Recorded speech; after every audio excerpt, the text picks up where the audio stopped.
Hey guys, so today is a book review for Hunger Games by Suzanne Collins.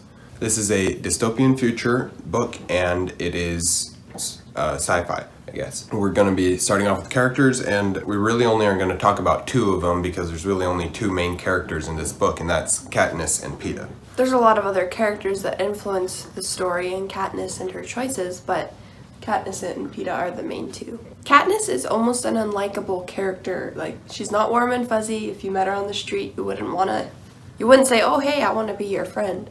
She's very serious, and she is serious even before she starts the Hunger Games, before she's in it. And I think that's part of her upbringing. She was forced to provide for her family at a very young age, and that has hardened her in a lot of ways. I feel like Katniss gets a lot of guff about the poor choices that she makes throughout the book, and while yeah, they are kind of poor at times, they're understandable. Like, because of the character of who she is and the world in which she lives in, if she made choices differently, it would feel wrong for her character.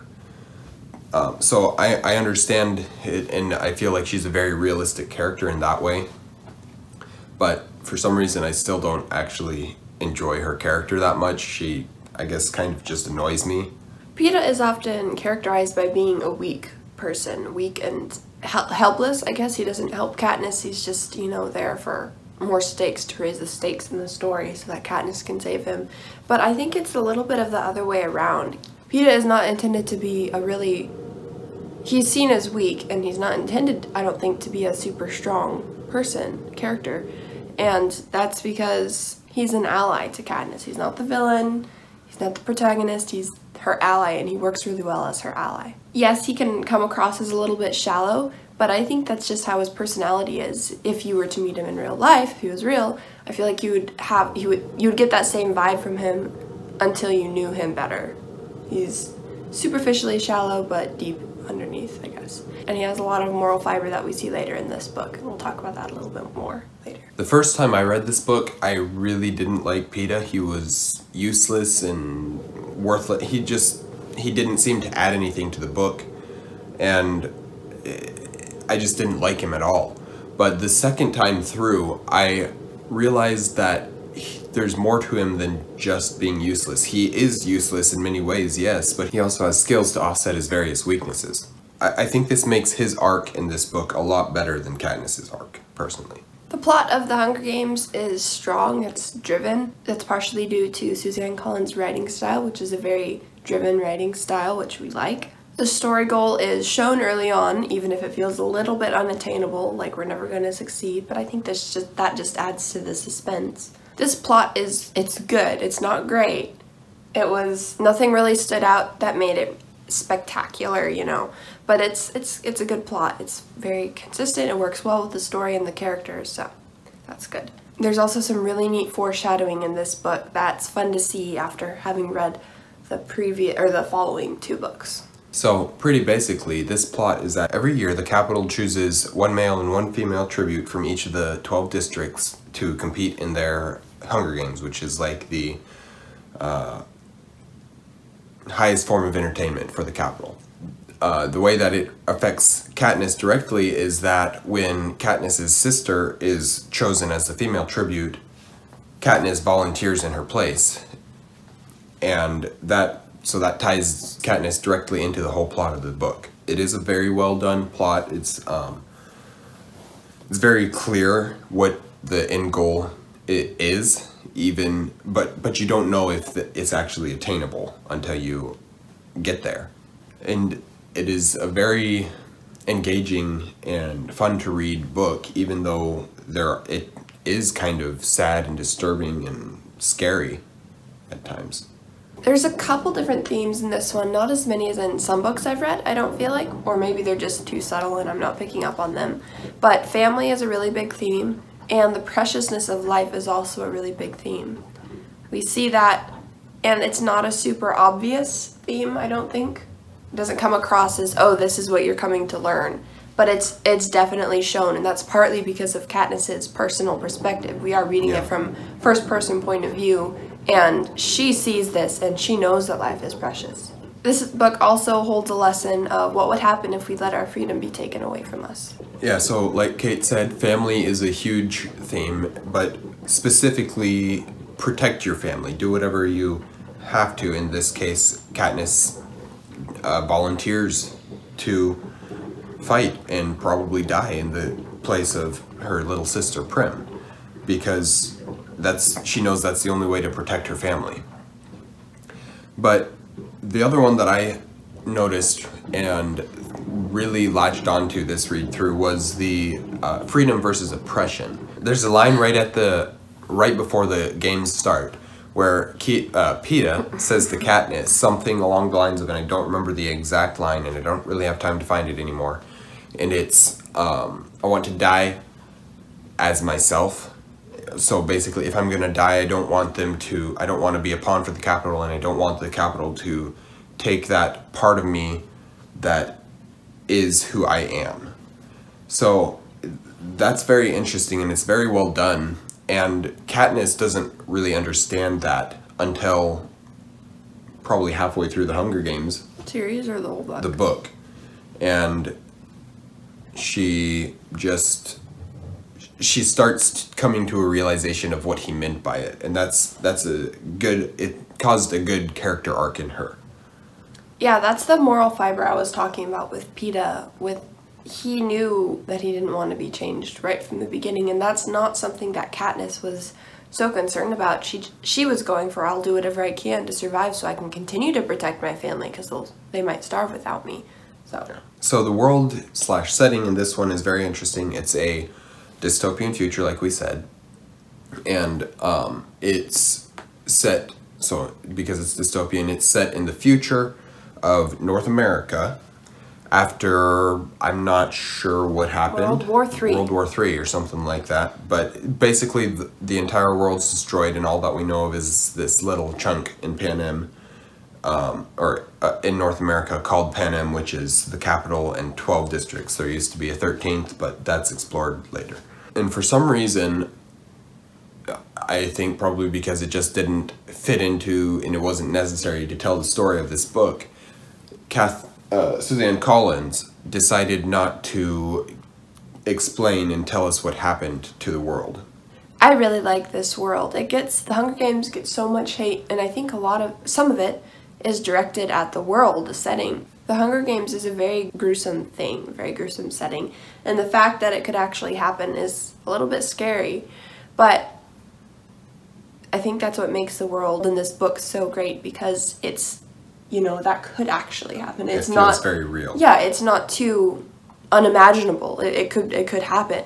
And the way that the government draws the tributes for the Hunger Games also intrigues me. It reminds me of the Greek myth with Theseus and the Minotaur, how the different children are drawn from the different countries or something, or city-states or something like that, to go into the labyrinth with the Minotaur. And that's where Theseus comes about and ends up killing the Minotaur in the labyrinth. But the way that they're drawn reminds me of the Hunger Games, and how 2 tributes are drawn from each district and things like that. So it was really cool to see how Suzanne Collins turns this aspect of the Greek myth into a modern day story. Is really, really cool. So the last part is usually, if it's a fantasy book, we usually have a magic system, and it's a short explanation about that. But seeing as this isn't a fantasy, we kind of had to find another way to talk about something about this story. And so what I'm calling it is special aesthetic. Kate doesn't like that. She thinks it's not a great supposed description. to be, it's very confusing. Aesthetic is only visual or something like that, which is not the case. So I'm calling it special aesthetic. That may not stay the name, but basically this is just something that makes the world unique compared to any other world in any other book. So, like I said, it's a dystopian future, and this whole idea of the dystopian societies is kind of really interesting to me. It's terrifying because they're almost never good, but it's very interesting to see, and it's very fun to read about. But beyond that, the Hunger Games themselves, this whole idea of a game where you're basically forced into playing it and you have no choice.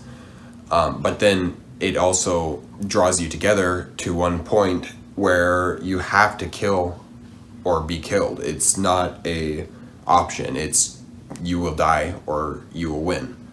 And that whole battle royale, I guess, aspect is really interesting. But what surprises me is that I don't generally like battle royales. I've played a couple of battle royale games and stuff, and I just don't enjoy them. They're not fun. But for some reason, it works with this series. I enjoy seeing how Suzanne Collins made it work. I think that may be partly due to this being the first kind of battle royale thing of this most recent battle royale boom. It's probably not the first, but it's one of the first, and so it's kind of a stepping stone into that area. It's more intense though. When I think of a battle royale game like Fortnite or Apex Legends, it's a game, you know, we see it as a game, but this is much more intense. And that's a big part of that is because of Katniss's perspective. She sees how real this is and how wrong it is. But to the Capitol, this is all fun. This is like the Olympics for them, you know, they relish in this. And the fact is, when you play like a video game that's a battle royale, you're fighting just to have fun. Katniss wasn't fighting to have fun, she was fighting to survive and to go home and to try it so that she could continue to care for her family. And I think it's really interesting because not all of the tributes had that same perspective as her. There was the careers like Cato and Clove who didn't think like her at all. Imagine if the book was written with them as the main character. How would we see the world after seeing it through their eyes? You know, it's kind of scary, but that's how it is, yeah. So on to our general thoughts real quick. For me, it's just a really fun and fairly easy to read book with a very interesting story. And even though it's so fun to read, it's very scary in many, many ways. I like this book. I mean, it's fun to follow. It's really well presented. The story and the idea is well presented, and I think it's a privilege to be able to read this where she's explored this idea of what could happen in this dystopian world so well. So I like it. It's good. So the writing style, at least what I noticed about it, is that it's a fast-paced writing style with not a lot of exposition and not a lot of time taken to explain things. It is first-person POV, which is not my favorite, and so there's that part that I had to get through, but I think it worked so well because of the story that was being told, with Katniss having to be in the Hunger Games, being there and having to deal with that. Made it more real to us. Yeah. It also had a very consistent tone or voice, I guess, that just made it that if you have something that's consistent about a book, that's always going to be a positive rather than a negative. Nothing really stood out to me in the writing style except that it is very driven and it draws you back in. And I love that in a book because I have a hard time reading books that aren't like that have a slow writing style. They're not as fun for me, even if the story is great. That's just kind of what I like to read. Suzanne Collins' writing style is probably my favorite that I've read in a while. So I think I probably rate this book as a 5-star book. It ticked all those boxes in our what makes a book enjoyable to us video. That whole outline, I think it successfully hits all those boxes and does a good job at it. Yeah, same for me. I like it a lot. Alright, well, thanks for watching, guys. We hope you enjoyed. If you did enjoy, please give us a thumbs up and comment down below if you've read this book. What did you see in it that we didn't? Because it's a very deep book with lots of different things that could be taken from it. So we'd love to talk with you about it, so comment down below. Yeah, for sure. Also, if you haven't already, please consider subscribing to us, and we'll see you next time. Thanks for watching, guys. Stay warm.